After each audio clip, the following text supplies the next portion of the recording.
name is Charles Green, this is Robert Hadley, and we're the founders of Geras Partners, which is an aged care financial advice business.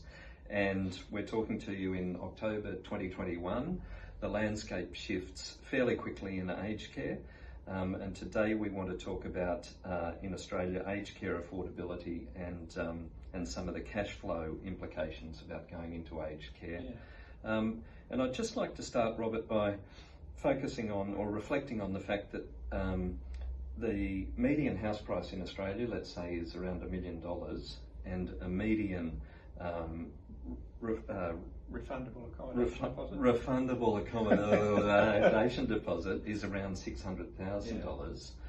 But what are some of the costs that people entering residential aged care need to be mindful of? Yeah.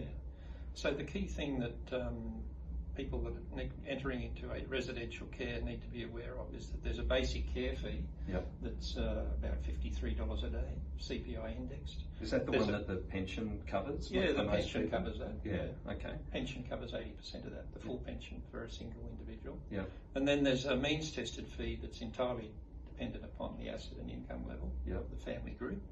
That can be as little as $0, or it could be as much as maybe $50 for the standard type of scenario. Yep. And then we have fees that come from the provider themselves that are usually dependent upon the facility and the quality of the service required. And we've seen those provider fees, I don't know, some are $20 a day, and some in the more exclusive suburbs of Sydney, for example, are up around $80 or $90 a day. And for that's how you might get, I don't know, champagne on a Friday afternoon or a manicure or something. It can be a price for entry into the care home itself that's particularly well presented, or where the services are rather exceptional, or 5-star type service. Yeah.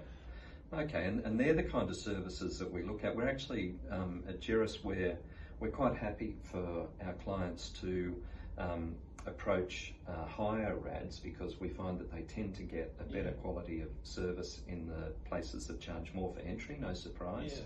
But funnily enough, with the housing prices in Australia having gone through the roof in the last few years, a lot of people can now afford really good residential aged care. Yes.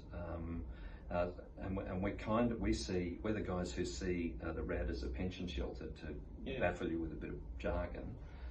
Is that something? Yeah, so the philosophy that we sponsor is that most Australians own their own home. Yep. And as you were saying, they're valued at upwards of $1 million. So it's no issue really to think of the entry to residential care as giving up half the value of the proceeds from the sale in the investment in the room that you're moving to. Yeah. And then you have the remaining half to assist with the affordability of the ongoing care. And so it's fair to say when we're talking to our clients, we like them also, and we should finish on this, I guess, we like them also to have, at least say $100,000 cash in the bank to provide for, these additional fees as they come along. So if they sell their home, they purchase a RAD, they should have at least $150,000 for the unexpected that might come up in the period that follows. Yeah. That's our general approach. Not to mention gifts for their children and their grandchildren. Of course, that's essential. Okay. Well, it's a good note to finish on. Thanks, Robert. That's great. Yeah, great. Thank you, Charles. Okay.